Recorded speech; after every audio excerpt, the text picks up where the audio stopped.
Hey guys, welcome to Through the Screen. Here's what you need to know. We are three girls spread all across the country who met and now maintain our friendship through the screen. Computer screen, that is. I'm Emily. I'm Charlotte. And I'm Brittany. Each web show we will join together via Skype to bring you topics, issues, and opinions that are important to us and directly relate to the world around us. We hope you'll follow our conversations and join us through the screen.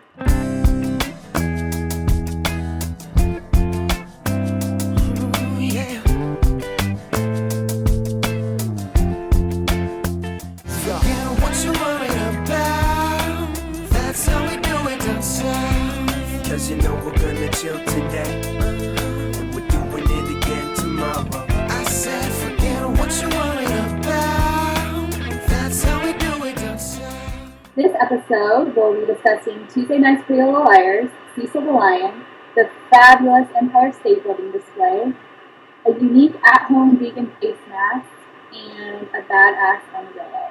First up, Pretty Little Liars. So, Pretty Little Liars this week was all about the moms and prom. And we still don't know who Charles is. But we will. We will. We're supposed to anyways, but I don't know. Everything says that for sure we will see the actual Charles, actually know for sure. But we all know for sure that even though we'll get questions answered, we will still end up with more questions than we will answers by the end of the episode. Right. I mean, that's just Pretty Little Liars style. Right. I mean, supposedly we're supposed to see this really huge flashback that basically answers every single question since season 1. But obviously, even if they do that, we're going to get more questions. So, because it's Pretty Little Liars. So this week, the moms are now involved, finally after all this time, they finally care that their daughters are being harassed by A/Charles, and of course mine is involved, which is a huge plus in my book. Right. And we also get to see a lot of the prom, or at least a little bit of the prom, and we learned some new information. We now know that Allison knows who Charles is. So she's trying to befriend him, which I think is weird. Yeah. Weird, this dude, I don't care if he's your brother or not, he's trying to take you down, kill you, My best point to this is the dude buried you alive, okay? Supposedly, yes. Alive. And you're trying to meet him at arcades and go dance with him at prom, no. I know, she never knew him. She has vague memories of him, but all of the sudden it's she's so devoted to him. No, I will meet him. I trust him. It's just so weird. And the parents put him in Radley because he was trying to hurt her. What is wrong with you? She forgot all that.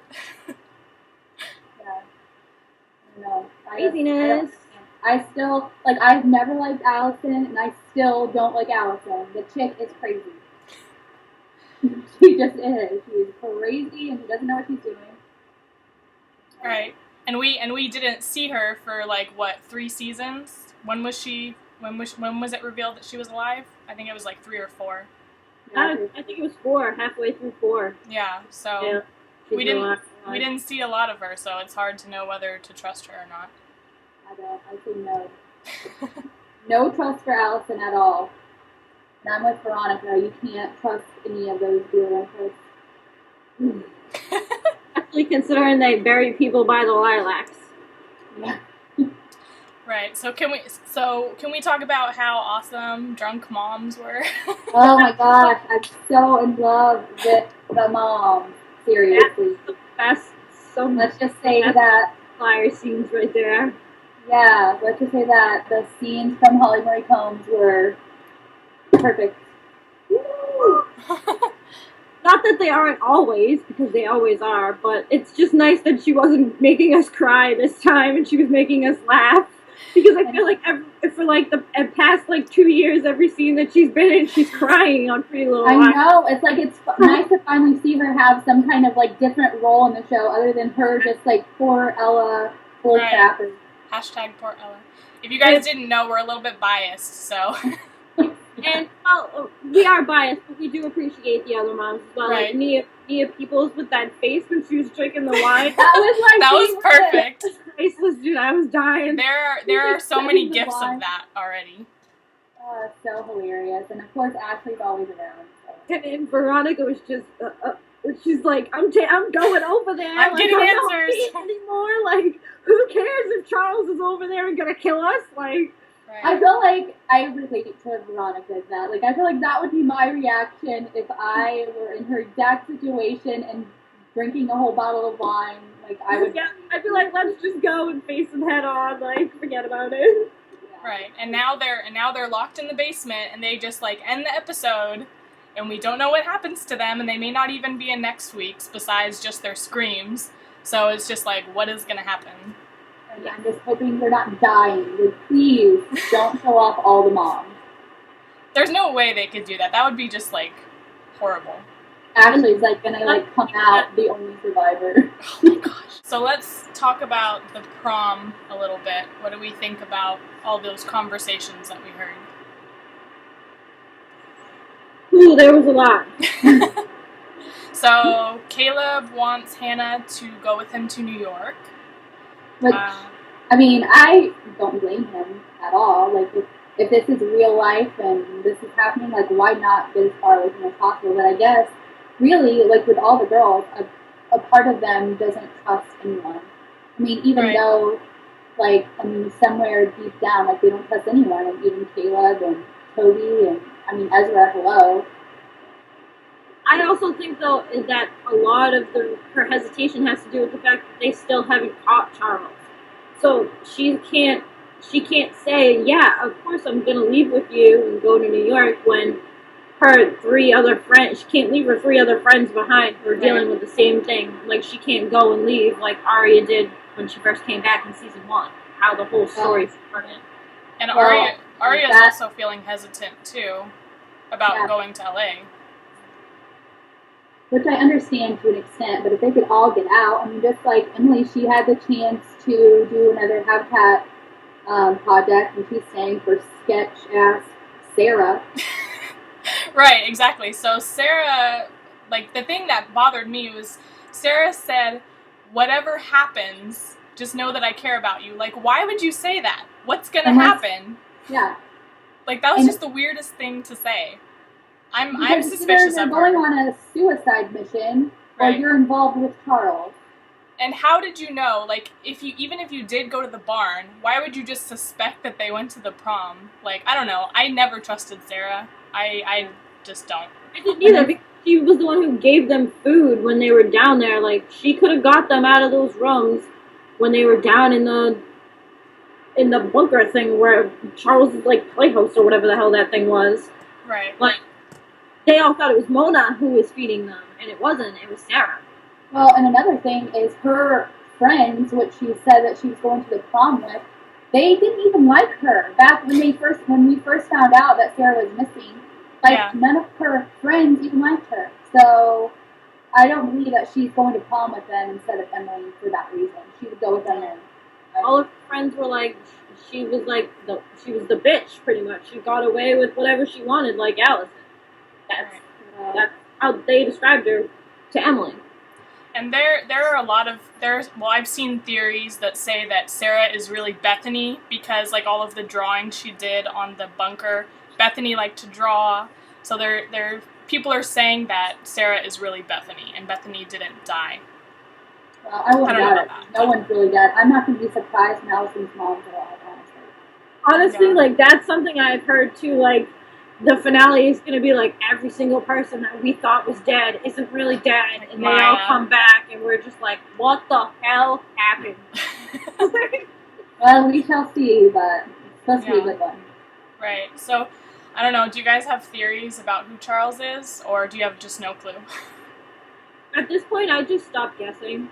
I feel like I would much rather just be 110% surprised on Tuesday than read articles or try and figure out who Charles is at this point. It's been this much of a build-up that I don't want to know. I want to be surprised when they take that mask off with those girls and feel like that emotion of like, holy crap, it was this person the whole time. You know what Yeah. I mean? Like, that's what I just hope that we're not disappointed. Like, I have no idea. I don't have any guess, and I don't really want to guess, but I just hope that it's good. I mean, we've been waiting so long, and like they keep building this up. And they're like, and the finale last year when they're like, Charles is A, and we're like, Who's Charles? Charles, like who is Charles? Right. So I hope it's someone that We it's know. good. Like we're not gonna be mad at the end. Yeah, I mean, every time I have a theory, there's always something wrong with my theory, so I never know what to think, but I just hope that it's not, like, I hope it's somebody that we know, because otherwise it's going to be really disappointing. Yeah, and all three of those characters, Redcoat, Black Widow, and A, they all have to be somebody we know for it to be a big payoff. Otherwise, It's just like, are you kidding me? Like, that was who it was the whole time? Like, Right. that's dumb. You know what I mean? Like, no. Yeah, I mean, and there's also theories that, like, A isn't Uber A, and, like, it's really Redcoat, and they're villains, and, like, I don't know what to believe, but I don't know if they're allies, villains, what, but... Interesting, regardless. So I'm gonna be sad when it's over, but I'm excited to see the final. Yeah, so I know, the worst part is wait until January. Yeah. But supposedly, next week... We will know who A is, and obviously we'll have a lot to say about that. Cecil the lion, who Cecil. everyone knows was Cecil, depending on where you live. I think depends on how you say it, but we're gonna say Cecil. But he was the lion that was illegally hunted and killed, and has caused a big uproar, like all over, not even just animal activists. Everyone is talking about it, whether they care or not, they know about it. And that happened in Zimbabwe, right? Mm-hmm. Zimbabwe. Right, so some of, like, I mean, everyone pretty much knows the story by now, but, like, a brief little recap. Basically, Walter Palmer is the Minnesota dentist that paid $50,000 to travel to Zimbabwe with guides and hunt Cecil. And what they did was, Cecil is protected in a park, and so they strapped meat to a truck and lured him out, and then they shot him with a bow and arrow, and that didn't kill him, so they hunted him for 40 hours and then shot him and skinned him and beheaded him. So all around, it's just absolutely disgusting. And and Walter Palmer still maintains that he thought everything was legal. That's his story. He's now in hiding with his family because the whole world is, like, in uproar about this. But I mean, obviously, I think it's disgusting, and I think that trophy hunting in general is absolutely disgusting, and I see no point in it at all. But, I mean, I'm thinking this guy probably did think it was legal. If he's paying $50,000 for something, like, maybe, you know what I mean? Like, maybe he did think it's legal or whatever, but it's disgusting. It's just disgusting. First of all, if you're paying $50,000, excuse me, for anything, you should do your research on it. Exactly. Yes, exactly. Exactly. That's my thing. Rule number one. Why didn't he do any research? And $50,000. That's not chump change. no. I mean, that's not like. I mean, even for a doctor or a dentist, that's still a good amount of money. And like, I just don't understand why you wouldn't look up and take 20 minutes, a half hour out of your day to look it up on your computer to find out if it's even legal what you're thinking of trying to do. First of all, the lion isn't a preserved, sanctuary. What makes you think that luring him out of that sanctuary is morally okay, let alone legal? Right. And, I've been hearing people saying that they're feeling sorry for him because he's under so much scrutiny. Like, if you pay that much money and you take the time to travel to Zimbabwe and you lure him out of a protected park, you know what you're doing. That's not something you do without thought. So, personally, I don't see how anyone could even feel sorry for him at all. He knew what he was doing. He made that decision. that plane ride doesn't take 2 seconds. You know, you thought about that on your way Well, over. and also, like, I think that if he doesn't think that he did anything wrong, why would he be in hiding? You know, like, why not just go over there and, you know, be like, you know, go through the legal system? If you don't think that you were wrong, he thinks he's why gonna would get you be killed, hiding? but for it. Is exactly. So I don't know. But I think that he definitely should man up, and maybe he obviously needs protection because someone's gonna try to hunt him down, but go over there and face the music and, you know, be responsible for what you did. If you're such a big man, you can kill this lion and skin it and behead it and man up. That's all. I mean, I don't understand. I don't get it. I don't get Now, I actually am curious as to where the animal is now, because was he able to fly the animal back here? I don't think so. I'm pretty sure that every airline would have, like, said hell no to him. No, and at this point, a lot of them are not allowing anyone at all. So Right. it is bringing about some positive change, because if people can't transport these animals back, they're not going to go kill them. They're not going to go, and not only that, they're not going to pay all that money to kill them, which, in other words, might, again, we go back to the fact that they supposedly kill these animals to pay for the funding for the conservation of the animals, which makes no sense whatsoever. Right. Yeah, they need to find a different way to do that. Right. Funding Like has to- my analogy for that, I said it's like raping someone and then like donating to a rape crisis center. Like Exactly. it doesn't make sense if the money that you're putting in to poach these animals goes to anti-poaching and conservation. That doesn't make sense because your money paid for that. So it's, I don't know. And they're physically doing it as well. I mean, it's not even like they're paying someone else to do it. Like, you're physically going out there, killing this animal, and then being like, oh, well, it's okay because the money I paid to kill this animal is going to save a different animal. No, that's dumb. That is the dumbest thing I've ever heard. And if that's the case, and that's the only way they're getting money to do, for conservation, then, you know, everyone needs to get together and come up with a better idea, because that's not working. It's not working. Right. It doesn't work for the animals, and it shouldn't work for the people. I don't understand how you morally are okay with taking a picture with a giant giraffe around you. Right. It's disgusting. And like the situation right now, some of the legal issue of it is, you know, there's been a lot of petitions to extradite Walter Palmer to Zimbabwe because his actions have been ruled illegal in Zimbabwe. But the issue with that is it's not something that can easily be done. What is most likely going to happen is he's going to go to federal court and stand in front of a judge who's going to decide if... The big thing is that obviously his actions were ruled illegal in Zimbabwe, and what they have to do is find a similar law in the United States that he broke. So it has to have like a parallel. It's called dual criminality. That's the legal term for it. But basically, he has to have also broken a law in the United States for them to be able to extradite him. And even if they do prove that, he even may not be extradited. It's the whole legal system. But even if he isn't extradited, another option that I read about is that they can also still charge him in the United States if he truly believed that... If he truly knew that it was illegal, he can also be charged in the United States if they're not able to extradite him. So, I don't know. Well, that's what I'm curious about, because obviously we don't really have big game animals that are being hunted in the wild, because we don't have elephants just roaming around. So do we even have any kind of big game laws, or is that something? I would think maybe like in California where there's wildcats and stuff like that. Like bobcats, maybe, things like that. Bears, obviously.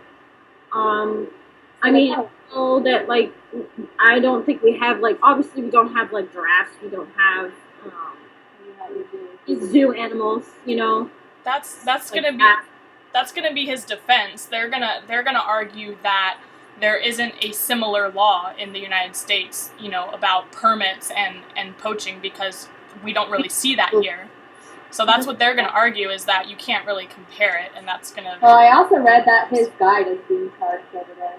Honestly, like, the only animal that I can think of for, like, 100% fact that, like, in this country, if somebody, like, were to shoot and, like, post it, would be the American bald eagle. Like, because, number one, it is in a race of extinction. It's the animal of our country, and, it's something that, like, I would think it would be something up there like a lion or a giraffe, where it's well, I'm wondering, though, could they just use regular hunting laws? Because you can't, like, shoot a deer without, you have to have... license. You have to have a license, and you have to have you have, like, so many deer tags you can have or whatever. Yeah. So... And when you kill a deer, like, at least in Massachusetts for the most part, you can't just leave the deer. You have to take the deer, you have to bring it to some place to be processed as meat or something like that. I don't know if that's necessarily a law here, but I know for a fact that most hunters live by that just because it's the right thing morally to do. You're not going to kill an animal and then leave the animal there. Even though technically another animal will feed off of it, it's still, like, out of respect for the animal that you just killed, you take the animal and you bring it to, like, a place where it can be processed as meat. Like, for a deer, it'd be venison or something like that, you know what I mean? Like, bring it there, they process it. I'm wondering if they can use that then as, as try and figure out kind of law, because I'm sure that's a law everywhere. I know it's law here. You have to have your right, you have to have, like, you have to have a hunting license, and you have to have, there's a certain number of deer tags, so like, you can't just go around just killing randomly animals. So, I don't know. I hope that he gets in trouble. Fishing too, it's the same. You have to have a fishing to fish. So well, I hope that he gets in trouble. Just, I mean, honestly, he at least, even if he doesn't end up getting in trouble, at least everyone's talking about it. I mean, everyone's talking about it, whether they care or not. They're talking about it, and I think that's important because a lot of people don't even realize what's going on, and it's going on a lot for. And people are poaching animal, like the rhinos for their horns and elephants for their tusks. Elephants for their ivory, and so. And I mean, he just basically ruined his career. Like, I don't know, like, is that really worth it for you? Like, you're never gonna be able to continue your dental practice now because basically the whole world hates you. So was it worth it? Like, not only that, you can't walk down the street or say your name anywhere because everybody knows your name. Right. So you're legit public enemy number one. You know. I've done that research. Or I mean, honestly, like he could just be lying. He could have like flat out known for sure. I mean, exactly. In that case, it's the government's job to get his laptop to find out. Did he know that? If he did know that, did he do any research? Did he, was that even his own money that he used?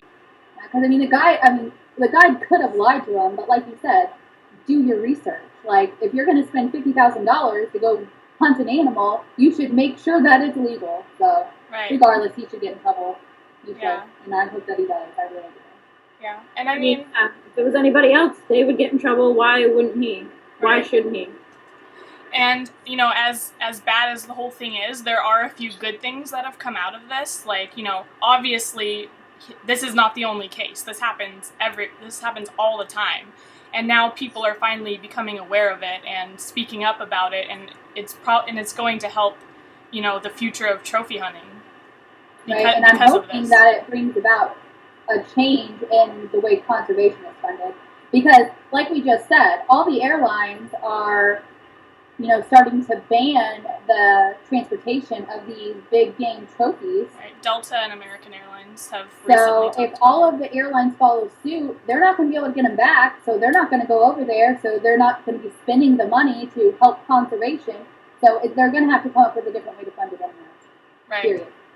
Yeah, and this is a huge thing because I read that in a BBC article as recently as May, Delta was still allowing this kind of transportation, and because of Cecil, it's completely banned on both Delta and American. So hopefully other airlines will continue. And I think that people are listening, and even the ones that aren't speaking up, and there's a lot of people who have no idea this kind of thing happened. No idea. So and also because of petitions, recently Zimbabwe made it illegal to hunt around that area. Obviously, it was already illegal to hunt inside the park, but because of all these petitions, they've recently made it illegal to also hunt in the surrounding area. So, things are happening because of this, which is a good thing. So, recently, we learned that a man in Marietta, Texas, found an armadillo on his property at 3 o'clock in the morning and decided to take a .38 revolver and shoot the animal.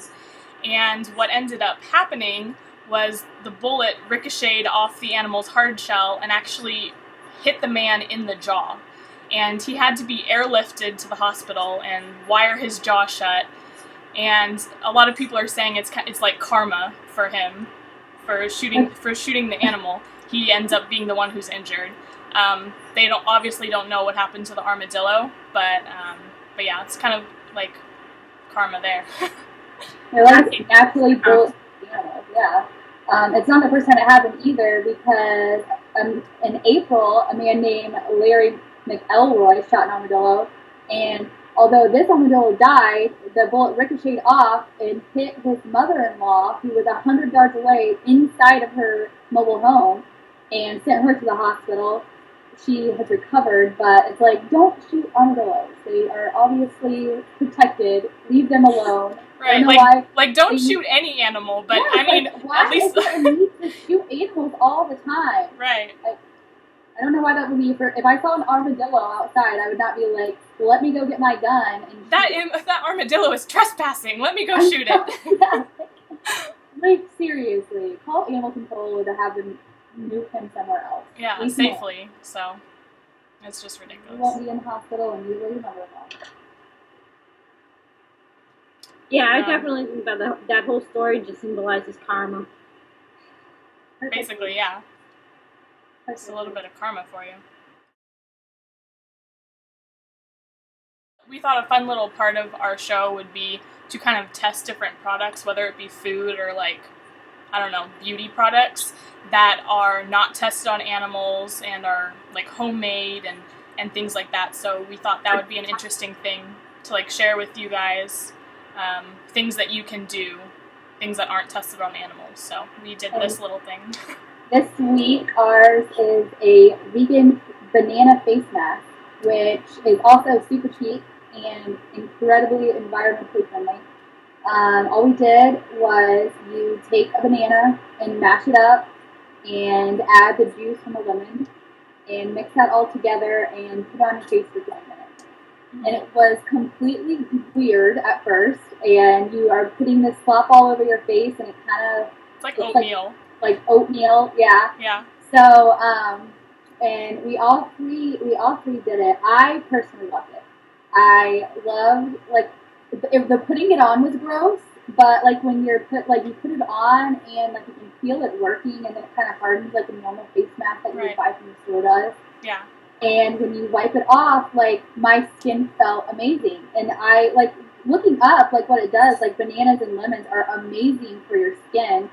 Some people actually call bananas nature's Botox. They're supposed to be super good for fine lines and wrinkles. So, I mean, I don't know why other people aren't doing this. Lemon is great to get rid of blackheads and acne, and it helps to reduce oily skin. So I think that everyone should try it. I loved it. I would do it every week, honestly. I really would. Yeah, I really liked it because, well, I don't know, I have a thing with texture, so putting it on was kind of scary to me.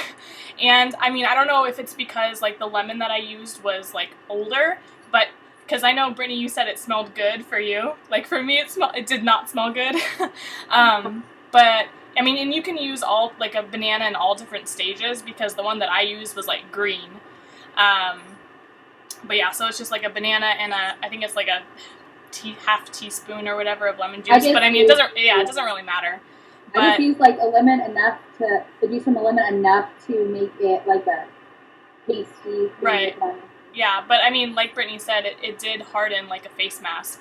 And after I washed it off, like my face felt really good. It was really soft, and it just like in general my face felt good. Like I don't know, it's hard to explain. Like cleaner in some way. But I don't know if it's like a placebo effect or whatever. But I feel like my face has like not broken out as much since that. I don't know. That might just be my imagination, but I liked it. Acne. I mean, it really is. I guess I'm the kind of middle person here because my take on it was doing it sucked. Like, doing it, like putting it on my face sucked. I'm just going to say that flat out. It sucked. But, and like, even afterwards, my face was really dry. Like, my face was just like, it felt really, really, really dry and like, I don't know, it didn't feel right. So I ended up putting lotion on like maybe like an hour after I did it. Do you have dry? Out of the shower, it's really dry, so I always. The lemon probably wasn't good for your face. Yes. Yeah. But I will say that at the next day, like my face does feel smoother. It does feel softer, like in general. But I also didn't really have that much acne at the time either. Like I'm not gonna say I don't get acne because every person gets acne, but I just didn't have that much at the time when I used the mask. So. I think that maybe that might have been why I didn't get the same effect as both of you guys because I didn't really need it to stay. Right. Because my skin's dry as it is, it's not oily. So I think maybe that's the flip side, whereas I really didn't need it. Yeah. I tend to have oily skin. So I think I absolutely loved it. Like, I think everyone should try it. If you have super dry skin, maybe use less lemon. Yeah, I mean, like, as is the case with, like, regular face washes, like, not every product works for everyone. Mm-hmm. So, you know, if this is something you want to try, it might work different for you, but, you know, we're recommending it because it's, like, a good thing that you can do at home, not having to spend money or anything like that. Yeah, and it does not cost a lot at all. It costs, like, less than $2. Yeah, like, unless you already have the stuff, then yeah, and I already had everything, so I literally spent nothing. Like, I just went and got it out of my kitchen and mashed it up in a bowl, so. Right. Cost me, like, nothing because I already had it, but I definitely recommend it, even if you just try it once, and if you like it. I mean, it's good for the environment. Obviously, it's not tested on animals. It's grown right from a tree or, both come from a tree, right? However, lemons are grown. So yeah, and if you guys have anything that you want us to try or any ideas for anything that we should do, so maybe you were thinking about trying and you don't want to be the guinea pig, we'll be the guinea pig for you. We'll do it for you. Yeah. So you're welcome. Below and we'll within reason. Okay. Charlotte had to add that in there. Everything, like, we're going to use discretion, but you know, we might be yours if you let us know. Yeah. Sounds good. Yeah. So that is our reason. Because if it's out of reason, then we're not going to do it. Like, you can't shred up gold and put it on our face. No. Yeah, exactly. You can't ask us to do that. Like, we can't do that. So we might not do everyone, but we would take suggestions. Yeah. So that's our product of the week. Hopefully, you guys will want to try it out yourselves, and let us know how it works for you. So our last topic of the day is Racing Extinction's amazing idea to project endangered species onto the Empire State Building. I think it's the coolest thing. It really is. Yeah. Because Racing Extinction is a film that's going to be coming out. I think is it later this year? Yeah, it's supposed to be coming out on Discovery Channel in December. So not too much longer. And the pictures, if you didn't watch it, the pictures are amazing. They are so amazing. I just props to the director of the Cove for coming up with this idea because it is genius. I think it's so cool. And I'm sure that in New York, like, I wish I could have seen it live because I bet you that it was breathtaking. I really think so. Yeah, and even though it was over 32 different types of animals, they were projected onto the Empire State Building, pretty much all over the New York skyline for all of New York City to see. It was filmed for YouTube, so it was on YouTube for the world to see. They live streamed it. It captured headline news pretty much, so... Yeah, because I read about it in the Times, so... I mean, pretty big deal, especially for the movie when it comes out. So hopefully more people will, because if people don't know, they don't know. Like, you have to learn things, and this is the best way to do it, is to grab attention like this, and then when your movie comes out, people are going to watch. So I really hope people watch, because it's important. It's important because we're losing so many animals, and you know, when our children or grandchildren are, you know, not going to know what a black rhino is because people are poaching them off and killing them, you know, it's just sad to think about. It's a sad world to think about. Yeah. And people don't realize that with every animal that we extinct, we're killing the planet even more. Yeah, exactly. And I mean, the Cove, like, I mean, I hope that people watch this movie because The Cove was such an eye-opening, like, great documentary, and a lot of people don't know about it. So, and this is the same director as the director of The Cove, and I really hope that people will watch this because it's really important. If you haven't watched The Cove, watch The Cove. It literally changed my view on all things animal. Watch The Cove. And for me, it was Blackfish. Like, if you've never watched Blackfish, I recommend you watch Blackfish as well, because that completely changed my view on the way that not only animals are treated in this country, all over the world, and the fact that most people don't realize that those animals shouldn't be where they are. Yeah, you just don't think about it. And like I said, if you don't know, you just don't know. Like, you have to be educated to know things. So like as a kid growing up, you just think it's this amazing thing, like so entertaining, fun with your family to go see these animals, and like when you're young, you're under the impression that they actually want to do these things, but when you actually learn, it's a different story. The learning, because I think that even 80-year-olds, you know, like if you just don't think about it, you just don't think about it. Right. It's this amazing thing, but we're gonna link the Racing Extinction's Twitter in the description below, so you guys can go check that out. And if you haven't seen The Cove, watch The Cove, because that's stuff. I believe The Cove is available on iTunes. It's not, as far as I know, it's not on Netflix, but Blackfish is on Netflix. Yeah, it is on Amazon. If you have the Amazon streaming service, it is also available on there. I think you can rent it for like $3.99 or $2.99. You might even be able to find The Cove on YouTube. Possibly, yeah, or at least clips of it. I mean, clips of it. But if you should watch it if you haven't. It's amazing. Yeah, so definitely for sure. Well, that's our show. Thank you guys so much for watching our very first episode of Through the Screen. We hope you liked it, and if you did, be sure to like down below, and also subscribe to the channel. We'll be posting new videos every week. If you like the song in our intro, then we suggest you go to the link down below. It's our favorite band called Radical Something, and they have a whole bunch of new songs coming out this summer, 10 songs. There's also a couple others. The song that we have chosen for the intro is Down South, but we also recommend that you listen to a few others like Superhero. That's another one of our favorites, and if you like them, we suggest you go on every social media platform and follow them because they are amazing. Next week we'll be discussing Pretty Little Liars, summer finale, as well as a whole new bunch of topics. And thanks for joining us, guys, and stay informed, and we'll see you next time. Thanks for watching.